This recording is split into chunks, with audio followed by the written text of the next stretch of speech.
नमस्कार बेटा लोग, तो कैसे हैं आप? सब अच्छा चल रहा है? ये आपका दोस्त आ गया है राजेश सिंह फिर से एक वीडियो लेके। और इस बार जो वीडियो वो क्लास 11th का वीडियो है। तो मोशन इन स्ट्रेट लाइन हम लोगों ने पढ़ लिया था, मोशन इन वन डायमेंशन हम लोगों का पूरा क्लियर हो गया। उसमें एक छोटा सा टॉपिक है रिलेटिव वेलोसिटी, उसको मैं मोशन इन टू डायमेंशन में पढ़ाऊंगा। तो आज का जो टॉपिक है बेटा लोग वो है मोशन इन टू डायमेंशनल, मतलब टू डायमेंशनल मोशन अभी हम लोग पढ़ेंगे। तो टू डायमेंशनल मोशन पढ़ने से पहले हमको ये समझ में आना चाहिए था कि मोशन इन वन डायमेंशन क्या होता है। तो मोशन इन वन डायमेंशन हम लोग पूरा क्लियर कर दिए हैं, ए टू जेड हम लोगों ने क्लियर कर दिया है, रिलेटिव वेलोसिटी को छोड़ करके। रिलेटिव वेलोसिटी का कॉन्सेप्ट हम कभी भी क्लियर कर देंगे। तो बेटा मोशन इन टू डायमेंशनल को हम लोग बोलते हैं मोशन इन प्लेन। तो अगर आपसे कोई पूछेगा मोशन इन प्लेन का आप एक बेस्ट एग्जांपल दो, तो मोशन इन प्लेन का एक बेस्ट एग्जांपल पता क्या दोगे आप? Projectile motion. हम लोग डिटेल्स में पढ़ेंगे प्रोजेक्टाइल मोशन। और क्या दोगे आप लोग? बोलो। Circular motion. जो सर्कुलर मोशन है उसको हम मोशन इन टू डायमेंशन बोलते हैं। वहां पे अभी हम लोग सीखेंगे कि मोशन इन टू डायमेंशन होता क्या है। तो चलिए स्टार्ट करते हैं बिना किसी देरी के। अगर नए हो तो सब्सक्राइब करो, पुराने हो तो लाइक करो, शेयर करो, जो करना है करो, बट पढ़ाई जरूर करो। तो चलिए स्टार्ट करते हैं दोस्तों। मोशन इन टू डायमेंशन का मतलब क्या होता है, जिसको हम बोलते हैं, हमारा जो चैप्टर है वो है मोशन इन प्लेन। अब मोशन इन प्लेन को एक और नाम हम लोग बोलते हैं, क्या बोलते हैं? Motion in two dimension, 2D motion इसको बोलते हैं। मोशन इन स्ट्रेट लाइन हम लोग सीख गए, ये मोशन इन टू डायमेंशन है। अब मोशन इन टू डायमेंशन का मतलब होता है बेटा, मोशन दो डायरेक्शन में होना चाहिए। अगर एक एक्स डायरेक्शन है तो एक वाई डायरेक्शन में भी मोशन होना चाहिए। मतलब मोशन का डेफिनेशन हम लोग किए थे ना, हम लोग काइनेमेटिक्स में, किसी फ्रेम ऑफ रेफरेंस के रिस्पेक्ट में अगर एक पार्टिकल का पोजीशन चेंज होता है, तो बेटा पार्टिकल का पोजीशन अगर दो कोऑर्डिनेट में चेंज होता है, एक्स में या वाई में, अगर चेंज होता है दो कोऑर्डिनेट में, दो कोऑर्डिनेट कंपलसरी है, एक्स एंड वाई, और नहीं बोलेंगे, sorry, X and Y coordinate अगर चेंज होता है तो उसको बोलेंगे मोशन इन प्लेन। अगर एक्स और जेड चेंज होता है तब भी बोलेंगे मोशन इन प्लेन। अगर वाई और एक्स चेंज होता है, जेड चेंज होता है, तब भी हम बोलेंगे मोशन इन प्लेन। मतलब दो कोऑर्डिनेट का चेंज होना कंपलसरी है। कोऑर्डिनेट हम समझते हैं ना, किसी पार्टिकल का कोऑर्डिनेट हम कैसे लिखते हैं? 2, 4, 6, मतलब ये x है, ये y है, ये z है। अगर मान लेते हैं x और ये x, y और ये z, तो अगर मैं बोलता हूं कि x और y चेंज हो रहा है, मतलब ये 4 हो गया और ये 6 हो गया, और z कांस्टेंट है बेटा, तो 4, 6, 6 हो गया। यहां पे मैं बोला कि 5, 7, 6 हो गया, मतलब x और y चेंज हो रहा है, z चेंज नहीं हो रहा है। मतलब दो कोऑर्डिनेट चेंज होने चाहिए और तीसरा नहीं होना चाहिए, तब हम बोलेंगे मोशन इन प्लेन है। मतलब बेटा इसमें मोशन बेसिकली दो डायरेक्शन में होता है। आपको दिमाग में क्या होता है ना, आपको प्रैक्टिकली एक सिंपल सा चीज समझना होता है। मोशन इन प्लेन का सिंपल मतलब आपको समझना है कि जब मोशन इन स्ट्रेट लाइन हो रहा था तो एक डायरेक्शन में मोशन हो रहा था। मोशन इन टू डायमेंशन का मतलब है बेटा दो डायरेक्शन में मोशन होगा। दो डायरेक्शन मतलब नहीं है कि आधा x में जाएगा आधा y में जाएगा, ऐसा नहीं। एक ऐसे पाथ में जाएगा जहां पे x में भी चेंजेस होगा, y में भी चेंजेस होगा। ऐसा नहीं कि हम x में आधा दूर जाते हैं फिर आधा दूर y में जाएंगे, ऐसे नहीं होगा बेटा। पार्टिकल को जैसे जाना है वैसे जाएगा, लेकिन उस जाने की वजह से x और y का कोऑर्डिनेट जो होगा वो क्या होगा? चेंज होगा। देखो मान लो यहाँ एक एग्जांपल देते हैं। इसी बोर्ड में मान लो एक चींटी है, चींटी। अब ये चींटी मान लो यहाँ से यहाँ ऐसे ऐसे चलना स्टार्ट करती है, ऐसे। तो बेटा अगर हम ध्यान से देखते हैं, अगर ये x एक्सिस और ये y एक्सिस है, तो ये चींटी को अगर ध्यान से देखोगे तो x में भी जा रही है, y में भी जा रही है। इसका मतलब इसका मोशन इन प्लेन हो गया। किसी पार्टिकल को आप ऐसे ऑब्लिकली फेंकोगे, आप ऐसे सीधा फेंक रहे थे तो ये फ्री फॉल मोशन हो रहा था ना, हम लोग डिटेल्स में किए फ्री फॉल मोशन। अगर आप ऐसे फेंक रहे हो, किसी एंगल पे फेंक रहे हो प्रोजेक्टाइल को, तो जाके ऐसे जाके गिर रहा है, ऐसे, है ना। इसको हम क्या बोलते हैं? प्रोजेक्टाइल मोशन बोलते थे। बोले अभी हम लोग पढ़ेंगे। सर्कुलर मोशन आप समझते हैं, है ना। एक सर्कुलर ट्रैक में आप ऐसे ऐसे रनिंग कर रहे हो, ये आपका मोशन इन प्लेन हुआ। तो मोशन इन प्लेन को हमको डिटेल्स में पढ़ना है बेटा, हाँ, एकदम डिटेल्स में हम लोग पढ़ेंगे मोशन इन प्लेन को। तो डेफिनेशन क्या लिखेंगे हम लोग मोशन इन प्लेन को? कि अगर एक पार्टिकल जो है, if a particle changes its two coordinates, दो कोऑर्डिनेट अगर एक पार्टिकल चेंज करेगा, x एंड y और x एंड z और y एंड z, अगर दो कोऑर्डिनेट एक पार्टिकल चेंज करता है with respect to the frame of reference, तो हम लोग उसको बोलेंगे मोशन इन प्लेन है। समझ में आया? Very good. तो मोशन इन प्लेन में क्या हम लोग लिखेंगे बेटा, क्या समझेंगे कि अगर ये particle, if a particle changes its two coordinates, वो दो कोऑर्डिनेट कुछ भी हो सकता है, एक्स और वाई हो सकता है, वाई और जेड हो सकता है, एक्स और जेड हो सकता है, तो दो कोऑर्डिनेट अगर चेंज होगा पार्टिकल का तो बोलेंगे मोशन इन प्लेन। इतना डिटेल्स में आपको कौन पढ़ाएगा मेरे सिवा, है ना। तो चलिए हम लोग आगे देखते हैं।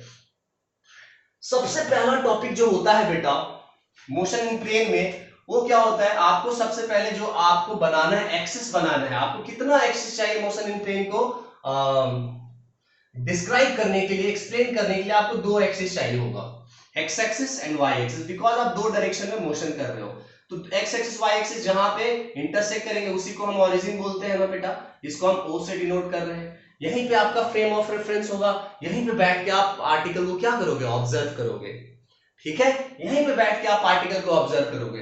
अब क्या हो रहा है, एक पार्टिकल मान लो बेटा यहाँ है, यहाँ है एक पार्टिकल, ये पार्टिकल यहाँ है। अब इसका कोऑर्डिनेट मान लेते हैं बेटा, यह है 2,4, ऐसे 2,4 है, मतलब x में 2 है, y में 4 है। और इस ओरिजिन से इसको ज्वाइन कर दो एक एरो से, ओरिजिन से इस पॉइंट को ज्वाइन कर दो एक एरो से। तो इसी एरो को, इसी वेक्टर को हम बोलते हैं बेटा पोजीशन वेक्टर। समझ लो आप लोग, पोजीशन वेक्टर का मतलब क्या होता है, आप समझ गए ना। हाँ, एक पार्टिकल का पोजीशन मोशन इन प्लेन में जिस वेक्टर से रिप्रेजेंट करते हैं, जो वेक्टर जो है मोशन इन प्लेन को जिस वेक्टर से रिप्रेजेंट किया जाता है, समझ में आ रहा है। मतलब एक पार्टिकल का पोजीशन मोशन इन प्लेन में जिस वेक्टर से रिप्रेजेंट किया जाता है उसी को हम बोलते हैं पोजीशन वेक्टर। मतलब आर वेक्टर को हम बोलेंगे पोजीशन वेक्टर। अब इस वेक्टर आपका क्लियर होना चाहिए मोशन इन प्लेन पढ़ने के लिए। अब मोशन इन स्ट्रेट लाइन में ज्यादा वेक्टर का जरूरत नहीं था, प्लस माइनस से हमारा काम चल जा रहा था, बट यहाँ पे नहीं चलेगा। तो अगर आप लोग वेक्टर नहीं देख रहे हो तो मेरा वेक्टर का पूरा सीरीज अपलोडेड है, प्लेलिस्ट भी मैंने बना रखा है, तो जाके देखो आप लोग, एक से बढ़ के एक वीडियो है। पूरा कॉन्सेप्ट क्लियर करो, उसके बाद इस वीडियो को देखो, बहुत मजा आएगा। मैं डिस्क्रिप्शन में लिंक डाल दूंगा, आप लोग देख लेना। चलो, तो इस पोजीशन वेक्टर को हम कैसे लिखेंगे, किसी भी वेक्टर को हम देखो कैसे लिखते हैं। अगर इस आर वेक्टर को हमको लिखना है तो x देखना है कि कितना है, x कितना है बेटा 2, तो 2 यहाँ पे आई कैप देंगे, फिर प्लस देंगे यहाँ पे, और देखो y में कितना है 4 है, तो यहाँ लिखेंगे 4 j कैप। देख लो पोजीशन वेक्टर कैसे लिखते हैं हम लोग, 2 मतलब x आई cap plus Y J cap. मतलब आर वेक्टर को हमको लिखने का जो तरीका है वैसे लिखते हैं, x I cap plus Y J cap. देख लो यहाँ पे, मतलब पोजीशन वेक्टर को हम x I cap plus Y J cap में लिखते हैं। क्लियर हो गया। अगर मान लेते हैं बेटा यहाँ का जो पोजीशन है वो है 10,4 ऐसे, या 10, मान लेते हैं 6 है, ऐसे एक पोजीशन। तो इसका पोजीशन वेक्टर का मतलब क्या है बेटा, इस ओरिजिन से इस पॉइंट को आप ज्वाइन कर दो एक वेक्टर से। अब इस पोजीशन वेक्टर को हम कैसे लिखेंगे, 10 आई कैप प्लस 6 जे कैप। पहले जो होगा वो x वाला होगा, उसके बाद जो होगा वो y वाला होगा, बीच में प्लस होगा कि माइनस होगा वो देखते हैं, कोऑर्डिनेट डिसाइड करेगा। अगर मान लेते हैं बेटा एक पार्टिकल का कोऑर्डिनेट जो है -6, 7 है, ऐसे है, तो इसको हम आर वेक्टर में कैसे लिखेंगे, -6 आई कैप प्लस 7 जे कैप। अब ये पॉइंट जो होगा किस कोऑर्डिनेट में होगा बताओ, x नेगेटिव है y पॉजिटिव है तो सेकेंड कोऑर्डिनेट होगा। कभी कभी ऐसे हो सकता है पार्टिकल का कोऑर्डिनेट ऐसे हो सकता है 4, -3 ऐसे हो सकता है। तो यहाँ पे हम पोजीशन वेक्टर क्या लिखेंगे, -4 आई कैप -3 जे कैप। कभी कभी किसी पार्टिकल का कोऑर्डिनेट ऐसे हो सकता है, पार्टिकल P का कोऑर्डिनेट ऐसे हो सकता है 5, -6, तो इसका पोजीशन वेक्टर हम कैसे लिखेंगे, 5 आई कैप -6 जे कैप। मतलब पार्टिकल किसी भी क्वाड्रेंट में हो सकता है।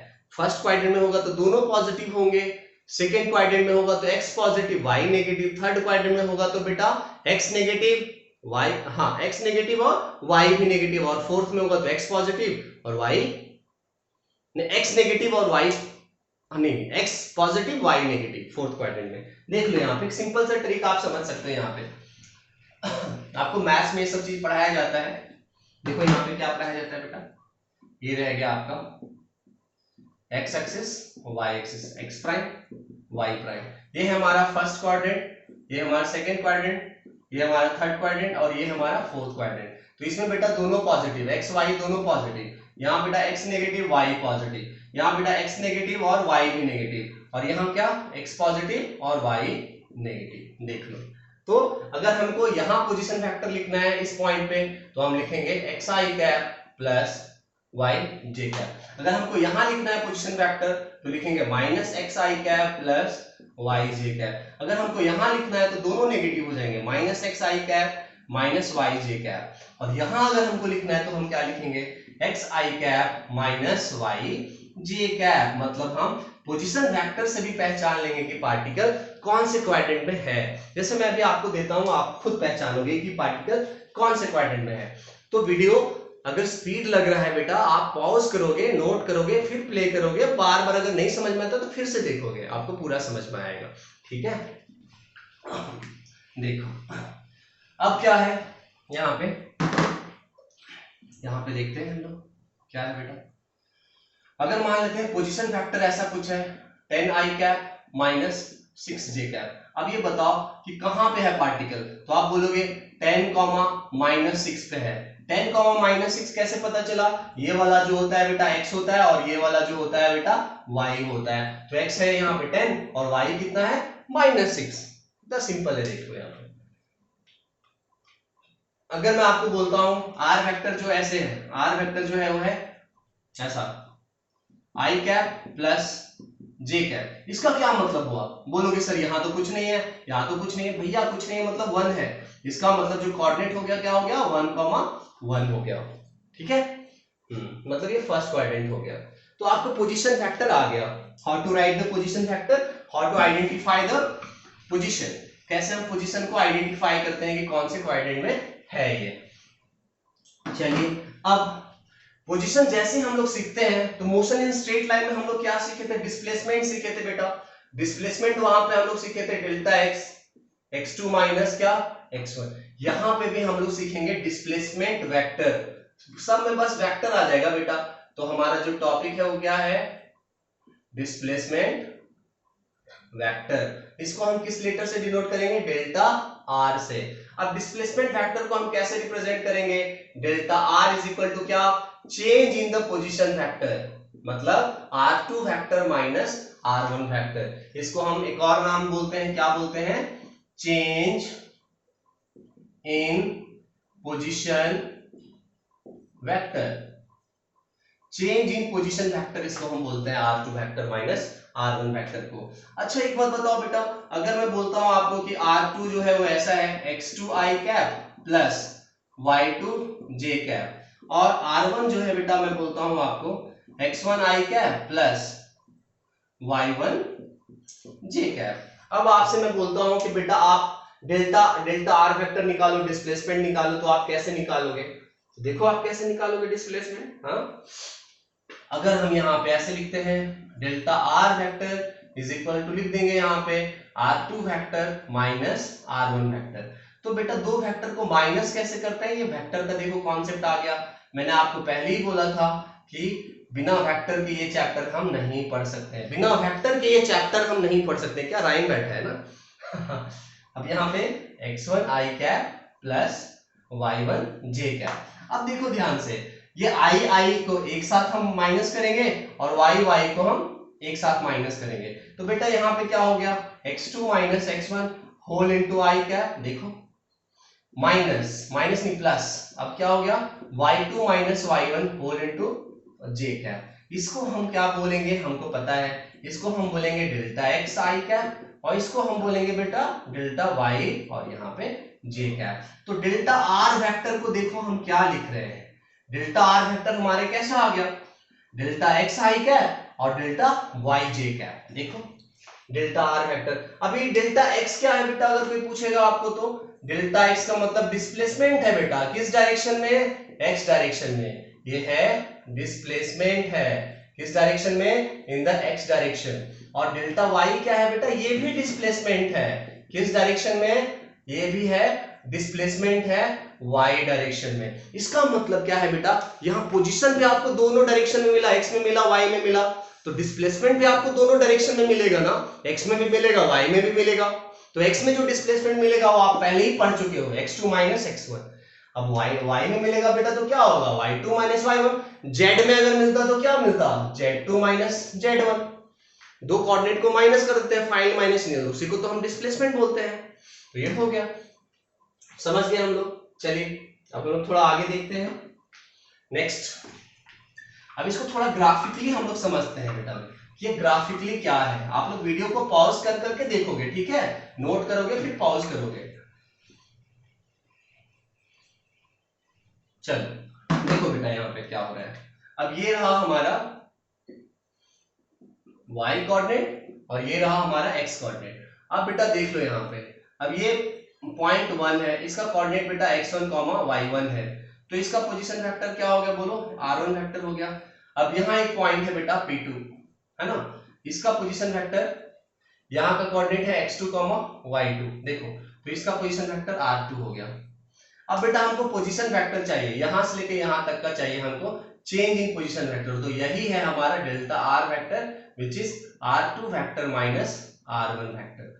यही ग्राफिकल में आपको समझना है कि ये जो है हमारा डिस्प्लेसमेंट है, तो इसी डिस्प्लेसमेंट को अगर हम ध्यान से देखते हैं तो ये हमारा x कंपोनेंट है इस डिस्प्लेसमेंट का, इसको हम बोलते हैं डेल्टा x, और ये वाला जो है ये पोर्शन जो है हमारा y कंपोनेंट है, ठीक है। चलिए ये हमारा पोजीशन वेक्टर हो गया, समझ गए हम लोग। डिस्प्लेसमेंट वेक्टर भी हो गया, हम समझ गए। इसका मतलब है एकदम सिंपल सा है। अगर मैं आपको एक छोटा सा क्वेश्चन देता हूं कि बेटा एक r1 फैक्टर है 5i cap plus 4j cap, और एक r2 वेक्टर है, फाइनल पोजीशन वेक्टर है 10i cap plus 6j cap. अब आपसे पूछा जा रहा है कि फाइंड द डिस्प्लेसमेंट वेक्टर, तो डिस्प्लेसमेंट वेक्टर का फॉर्मूला लिखोगे, डेल्टा r इक्वल टू क्या लिखोगे, r2 vector minus r1 vector, ऐसे लिखोगे। r2 वेक्टर के जगह पे क्या लिखोगे, 10i cap plus 6j cap, फिर माइनस लिखोगे यहाँ पे क्या, 5i cap plus 4j cap. अब देखो बेटा लोग 10i कैप और माइनस 5i कैप करेंगे तो बेटा क्या आएगा, 5i cap, 6j cap minus 4 करेंगे तो बेटा क्या आएगा, 2j कैप। तो ये हमारा डिस्प्लेसमेंट वेक्टर आ गया, देखो ध्यान से। अब अगर इसमें से आपसे क्वेश्चन पूछा जाएगा ये जो डिस्प्लेसमेंट वेक्टर है उसका x कंपोनेंट क्या है, तो i कैप से पहले जो होगा हम बोलेंगे डिस्प्लेसमेंट x डायरेक्शन में आया बेटा 5 यूनिट, और डिस्प्लेसमेंट हमारा y डायरेक्शन में जो आया वो आया 2 यूनिट। तो डिस्प्लेसमेंट x में भी मिला और डिस्प्लेसमेंट हमको y में भी मिला, ठीक है। एक सिंपल सा क्वेश्चन हो गया, आपको क्लियर हो गया होगा। चलिए थोड़ा सा आगे बढ़ते हैं हम लोग। चलिए ये डिस्प्लेसमेंट वेक्टर हमको जैसे ही पता चल जाता है बेटा, अब हम निकालते हैं एवरेज वेलोसिटी वेक्टर। अब टॉपिक है हमारा average velocity vector. Average velocity vector मतलब v a v और ऊपर यहाँ पे वेक्टर दे दो। हम मोशन इन स्ट्रेट लाइन में एवरेज वेलोसिटी कैसे डिफाइन किए थे, displacement divide by time interval. यहाँ बस वेक्टर लगा देंगे, यहाँ लगा देंगे बेटा, क्या लगा देंगे यहाँ पे, वेक्टर लगा देंगे। यहाँ पे वेक्टर मतलब डिस्प्लेसमेंट वेक्टर डिवाइडेड बाय क्या, टाइम इंटरवल। अब डिस्प्लेसमेंट वेक्टर हम ऑलरेडी बता चुके हैं बेटा कि कितना आता है, delta X I cap plus delta Y J cap whole divided by क्या बेटा, टाइम। अब इस टाइम को क्या करो, इंडिविजुअल डिवाइड कर दो, क्योंकि डिस्प्लेसमेंट अगर बेटा दोनों डायरेक्शन में हो सकता है, एक्स में भी हो सकता है वाई में भी हो सकता है, तो वेलोसिटी क्यों नहीं हो सकता है, वेलोसिटी भी एक्स में हो सकता है वाई में हो सकता है ना। तो चलो यहाँ पे इसका मतलब delta X by delta T को एक साथ लिख दो I cap plus delta Y by delta T को एक साथ रख दो यहाँ पे क्या, जे कैप। अब ये हो गया हमारा भी एवरेज ऐसे। अब ध्यान से देखो बेटा, ये है क्या, डिस्प्लेसमेंट बाय टाइम x में है और ये डिस्प्लेसमेंट बाय टाइम क्या है, y में। इसका मतलब हम इसी को क्या लिखेंगे, एवरेज वेलोसिटी वेक्टर, है ना। Average velocity vector is equal to लिखेंगे एवरेज वेलोसिटी, ऐसे बार दे देते हैं यहाँ पे, x डायरेक्शन में i cap plus average velocity y direction में j कैप। यहाँ ऊपर बार देने का मतलब ये होता है, तो हम यहाँ पे किसको क्या बोल रहे हैं, ये जो है बेटा, इसी को हम बोल रहे हैं एवरेज वेलोसिटी x में, और इसी को हम बोल रहे हैं एवरेज वेलोसिटी y में। इसका मतलब है मोशन इन प्लेन में बेटा हर चीज दो डायरेक्शन में होगा। पोजीशन भी दो डायरेक्शन में होगा, पोजीशन भी दो डायरेक्शन में होगा, डिस्प्लेसमेंट भी दो डायरेक्शन में होगा, मतलब दो कंपोनेंट होगा, और वेलोसिटी भी दो डायरेक्शन में होगा। क्लियर है? एकदम सब कुछ सिमिलर है।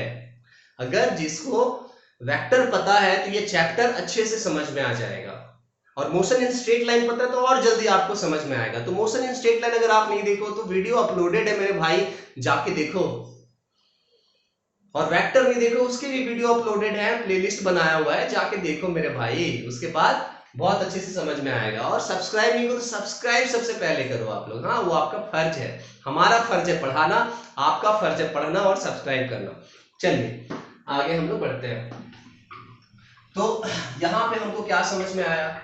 यहाँ पे हमको समझ में आया एवरेज वेलोसिटी फैक्टर का भी दो कंपोनेंट होगा, जिसमें x कंपोनेंट जो होगा बेटा वो क्या होगा, delta x by delta t, और y कंपोनेंट एवरेज में क्या होगा, delta y by delta t। Displacement by time interval x में, एवरेज वेलोसिटी x में, डिस्प्लेसमेंट बाय टाइम y में, एवरेज वेलोसिटी y में। अब थोड़ा सा रेस्ट लेते हैं, पानी पीते हैं। आप लोग भी पानी पीजिए। मैं हमेशा की तरह बोलता हूँ कि बेटा जहां आप लोग पढ़ते हो वहां पे पानी बोतल रखा करो। जब जब पढ़ने का मन ना करे पानी पियो, थोड़ा इधर उधर टहलो, फिर पढ़ने के लिए बैठो। हाँ,